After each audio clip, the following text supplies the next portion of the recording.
tous les vertébrés, des agnates jusqu'aux reptiles au sens vrai, sont des poikilothermes, c'est-à-dire des animaux incapables de réguler leur température interne indépendamment du milieu. La température de leur corps suit celle de la température ambiante.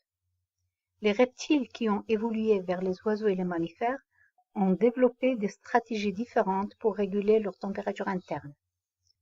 On peut citer les plumes des oiseaux, les poils des mammifères, l'épaississement du tissu graisseux au niveau des pieds au point de contact avec le sol, la recherche de l'abri, l'ombre et les tanières par exemple, sans oublier les régulations physiologiques apportées par la transpiration.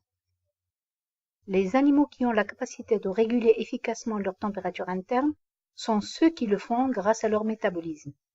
La thermogenèse pour augmenter la température et la thermolyse pour la baisser. Cependant, cette régulation demande un apport énergétique. Dans la marge de température du bon fonctionnement des enzymes impliquées dans cette régulation, l'animal est dans sa zone de bien-être, indiquée sur cette diapo en bleu. Dans cette zone, l'animal n'a pas besoin d'un apport énergétique pour maintenir sa température de bien-être.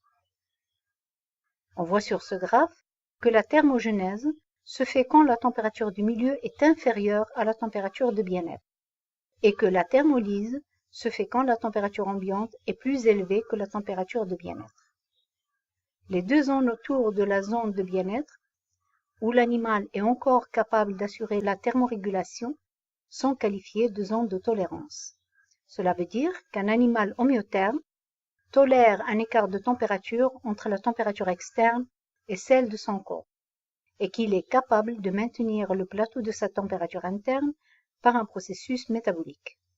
Mais cette régulation a des limites, puisqu'au-delà d'un certain écart, quand on se place à des températures inférieures à celles de la zone de tolérance au froid ou supérieures à celles de la tolérance au chaud, l'homéotherme ne peut plus assurer la thermorégulation.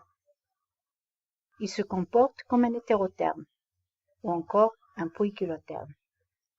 Et il peut mourir soit du froid ou du chaud. Dans le groupe des homéothermes, on ne trouve que les mammifères et les oiseaux.